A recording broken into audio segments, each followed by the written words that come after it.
प्रिय भक्तजनों, इस वीडियो में हम आपको कबीर बीजक मूल अर्थ सहित प्रथम प्रकरण रामायणी 14, रामायणी 15, रामायणी 16, रामायणी 17, रामायणी 18 हम आपको गाकर सुनाने वाले हैं, जो आपको सुनकर काफ़ी आनंद मिलेगा।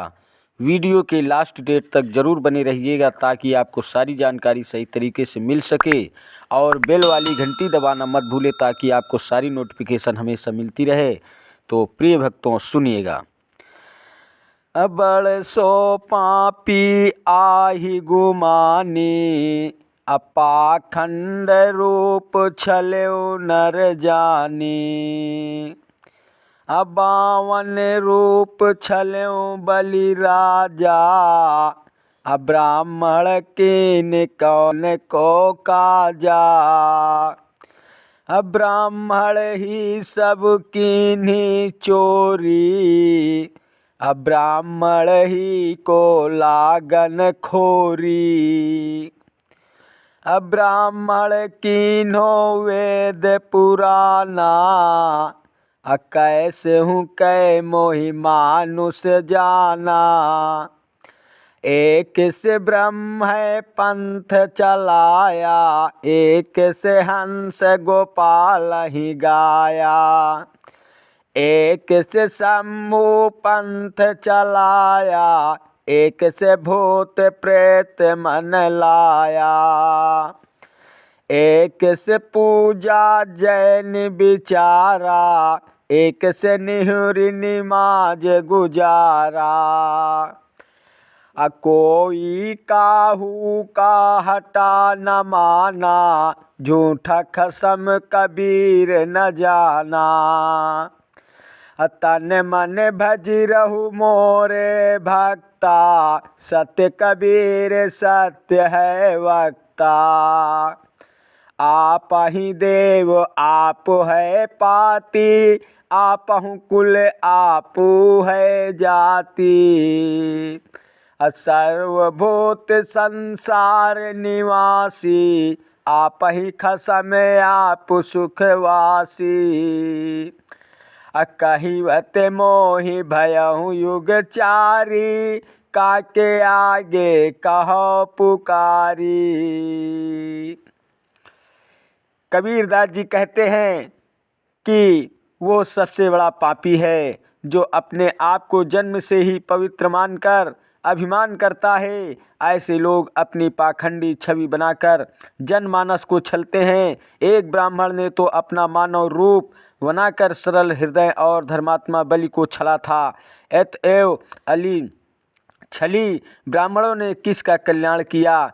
धर्म वस्तुतः ऐसे ब्राह्मणों ने ही मानवता के नाम पर सब कुछ चुरा लिया और लोगों के बीच भेदभावना, छुआछूत आदि ओछी बातें फैलाई। अर्थात किसी के मन में ये बैठा देना कि जन्मजात नीच या अछूत तुम ही हो, बहुत बड़ा पाप है और सरासर उसके आत्मविश्वास की चोरी है। अतएव ऐसे ब्राह्मण ही दोषी हैं। यहाँ तक कि धर्मशास्त्रों की रचना भी इस ढंग से किया कि किसी प्रकार संसार के मानव उन्हें सर्वश्रेष्ठ माने और हमेशा मानकर पूजा करते रहें। ध्यान देने योग्य बात यह है कि केवल ब्राह्मण पुरोहित ही अकेले दोषी नहीं हैं, अपितु सभी धर्मों के पुरोहितों में पाखंड, दंभ, घमंड, भेदभाव आदि पनपते हैं और सभी दोषी हैं। सद्गुरु कहते हैं कि उन्होंने अनेक पुराणों एवं धर्म ग्रंथों की रचना की। एक ग्रंथ से ब्रह्मवादियों का पंथ चला, एक ने कृष्ण को ही हंस एवं ब्रह्म मानकर संप्रदाय चलाया। एक पंथ से शैव मार्ग निकला तो एक से भूत प्रेत की उपासना चल पड़ी और लोग भ्रम में पड़कर मन लगाते चले गए। एक ग्रंथ से जैनियों की पूजा पद्धति चली और उनका पंथ कायम हुआ। एक ग्रंथ से मुस्लिम मार्ग चला जिसमें रोज पांचों वक्त झुक झुक कर नमाज पढ़ना शामिल था। इसी प्रकार अन्य अनेक संप्रदाय चली। सभी पंथ वाले अपने आप को ही परम आस्तिक ईश्वर एवं सत्य के एकाधिकारी या ठेकेदार, मुक्ति एवं स्वर्ग के दाता मानकर दूसरे संप्रदाय वालों को नास्तिक, काफिर, अपवित्र और तुच्छ मानते रहे और किसी संप्रदाय ने भी बुद्धिमानों की सीख नहीं मानी और इन लोगों ने अपने झूठे स्वामित्व का ही प्रदर्शन किया। कबीरदास जी कहते हैं कि ऐसे भक्तों, अपने मन, वाणी एवं शरीर को पवित्र करो। तुम्हारा सद्गुरु सत्य का उपासक एवं सत्य का ही वक्ता है। सबके हितों में रहने वाला यह चेतन ही परम देवता है और इन्हें पूजने के लिए उत्तम कुल, जाति, फूल, पत्ते की जरूरत नहीं है। ये स्वयं ही सब कुछ है, अर्थात अपने मन, वाणी, पवित्र शरीर से स्वात्मा राम में रमना ही सर्वोपरि सिद्धांत है। सभी सांसारिक जीव अपने अपने स्वामी हैं और वे अपनी स्वरूप स्थित पाकर स्वयं आनंद कंद हैं। सद्गुरु कहते हैं, किसके आगे पुकार कर कहूँ कि ये करो वो करो। मेरे जैसे लोगों ने ये संदेश संसार के मनुष्यों को 4 युगों में दिया है। चाहे मानो या न मानो, समझो या न समझो, साचा ही कोई न माने, झूठा ही के संग जाए। झूठे ही झूठा मिली रहा, अहमक खेहा खाए। कबीरदास जी कहते हैं कि सत्य को कोई नहीं मानता। सब लोग मिथ्या महिमा के घमंड में पड़कर असत्य के पीछे भागे जा रहे हैं। असत्य और कल्पित मान्यता रखने वाले आपस में मिलकर अपना दल बढ़ा रहे हैं और अंततः अज्ञानी लोग धूल ही फांकते हैं। अबो नई बदरिया परि गौ सांझा, अगुआ भूला न खंड मंझा।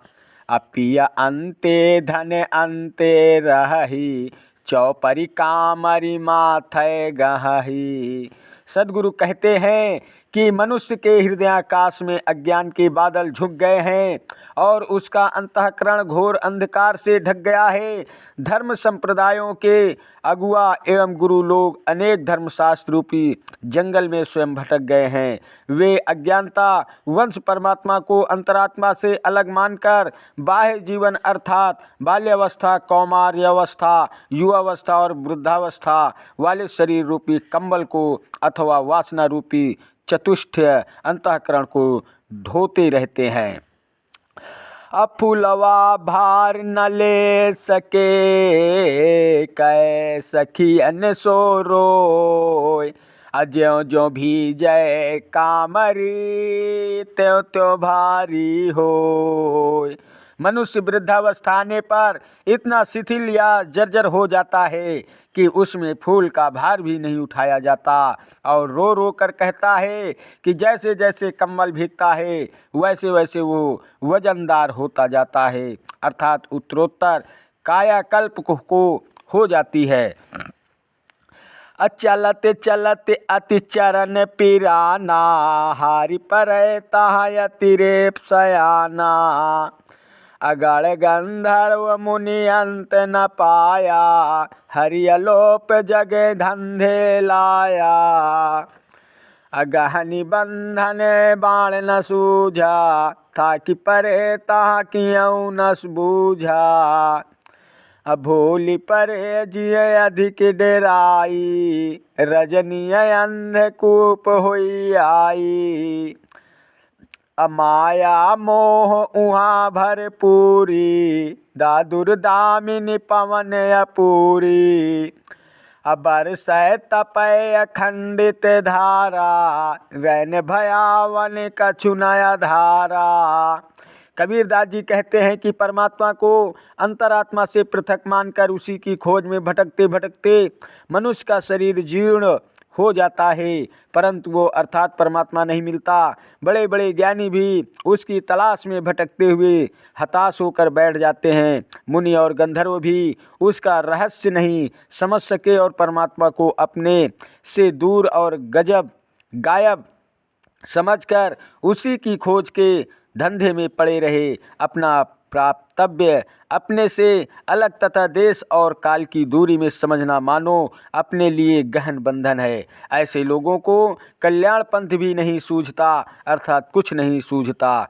नाना मतांतरों में पढ़कर और गुरुओं और पुरोहितों की शोषणा से भयभीत होकर लोग डरते गए कि यदि शास्त्रार्थ पर शंका करेंगे तो नास्तिक माने जाएंगे। अतः उनके हृदय में अज्ञान रूपी घोर रात छा गई और उनके लिए जगत अंधा कुआं हो गया। ऐसे लोग का मन माया मोह में से परिपूर्ण हो जाता है। बरसाती मेढकों के समान टर्र टर्र करते हुए नाना मतों के प्रवक्ता और उनके वाकजाल की चमक दमक में फंसे हुए लोग कल्पना लोक में पड़कर चौंधिया गए हैं और वाणियों की झंझावत उन्हें झकझोर रही है। इस प्रकार सुलझाने वाली कल्पित वाणियों की अखंड धारा बरस रही है और अज्ञान की इस भयानक रात में जीवों को उद्धार का कोई आधार नहीं दिख रहा है।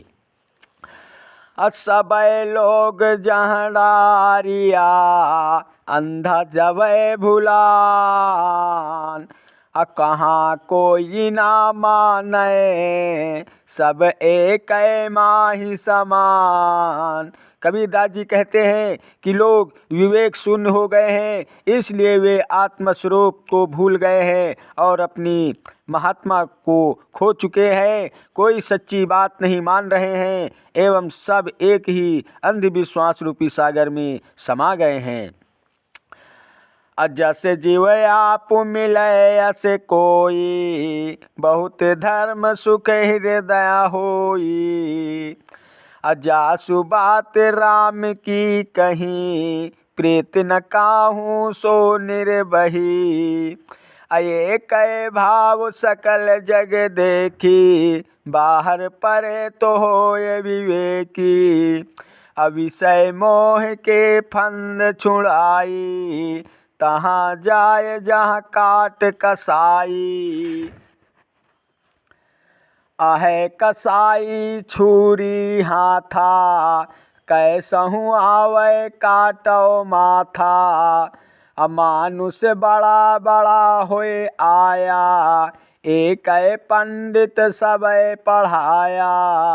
पढ़ना पढ़ो धरो जनि गोई, नहीं तो निश्चय जाहूँ बिगोई। यदि जीव को स्वयं जैसा कोई समझने वाला मिलता है तो उसके जीवन में धर्म का सच्चा स्वरूप प्रकट होता है और उसका हृदय वास्तविक मुख से भर जाता है।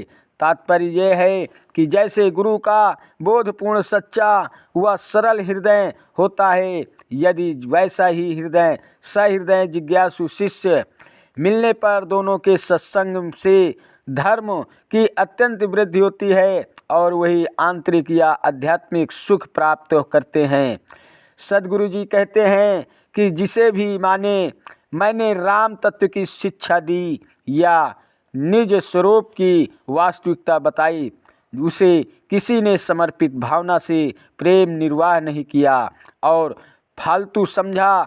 स्वरूप ज्ञान की बातों को सुनने वाले कम हैं और सुनकर ही धारण करने वाले और कम हैं।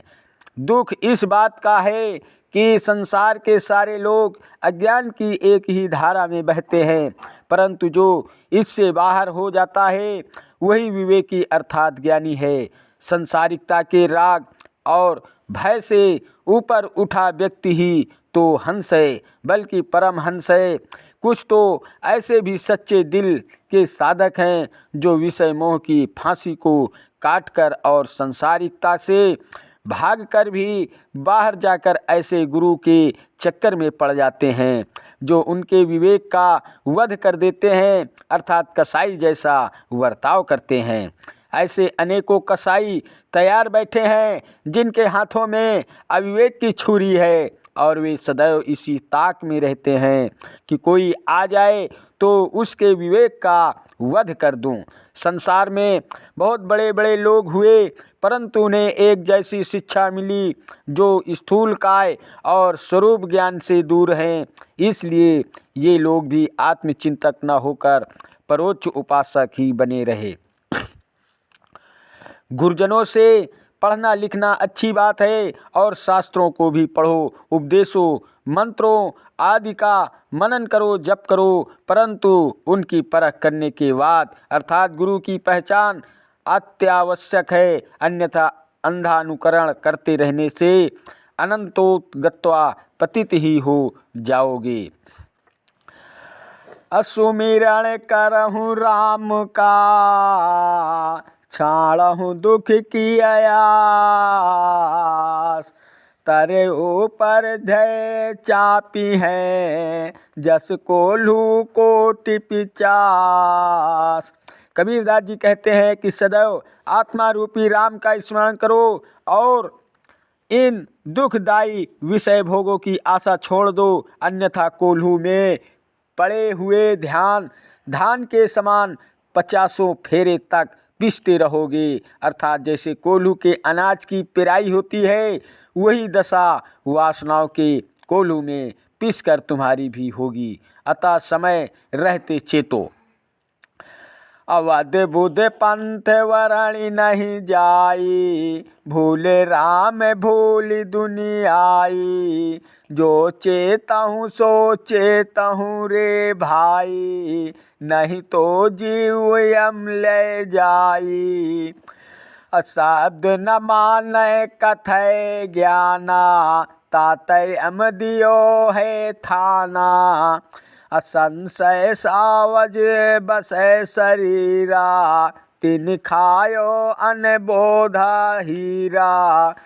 कबीरदास जी कहते हैं कि संसार में अनेक अद्भुत संप्रदाय हैं जिनका वर्णन करना कठिन है। इन संप्रदायों में पढ़कर लोग निज स्वरूप अर्थात राम को तो भूल ही जाते हैं, सद्व्यवहार भी भूल जाते हैं। इसलिए हे भाई, अगर जानना है तो जाग, अगर जागना है तो जाग जाओ, अन्यथा वासना रूपी यमराज संसार में पटक पटक कर मार डालेगा।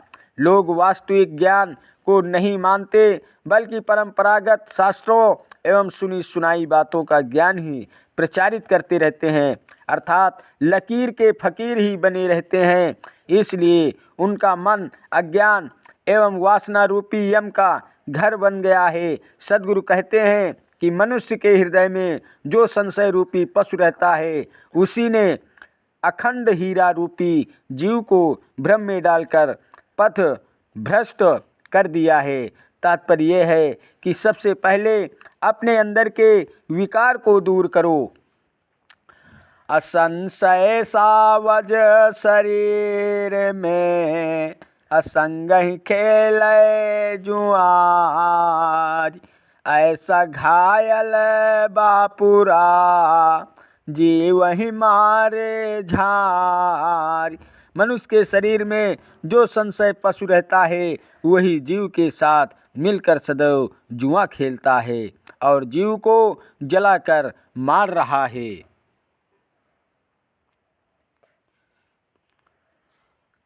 अनहद अनुभव की करी आशा, ई विपरीत देखूँ तमाशा, इहें तमाशा देखूँ रे भाई, जहवा शून्य तहाँ चली जाई, शून्य ही बंछे शून्य ही गयऊ, हाथा छोड़ बेहाथा भयऊ, संशय सावज सकल संसारा, काले अहेरी सांझ सकारा। कबीरदास जी कहते हैं कि हे भ्रष्ट दृष्टा, ये तमाशा तो देखिए कि संशय ग्रसित संसारी जीव सब निसंशय करने वाला सत्संग के से विमुख होकर अनहद के अनुभव की आशा करता है, अर्थात मानव मस्तिष्क काल्पनिक झनकार शंख झेरी भेरी सहनाई आदि 12 प्रकार के पापों की कल्पना करता है और उसे ही ब्रह्म ध्वनि मानकर सच्चा अनुभव समझाता है। इसी से हठ योगी मोक्ष की आशा करते हैं, परंतु अपने वास्तविक स्वरूप को छोड़कर शब्द दृश्य में उलझना कहाँ तक उचित है। यह तो तमाशा सीन क्यों तमाशे की तरह है। प्रिय दोस्तों, वीडियो सुनकर अगर आपको पसंद आया हो तो वीडियो लाइक शेयर और सब्सक्राइब कीजिएगा। चैनल पर नए हैं तो बेल वाली घंटी दबाना मत भूलें ताकि आपको सारी नोटिफिकेशन हमेशा मिलती रहे। धन्यवाद देता हूँ आप सभी को, मेरा यूट्यूब वीडियो देखने वाले दर्शकों को।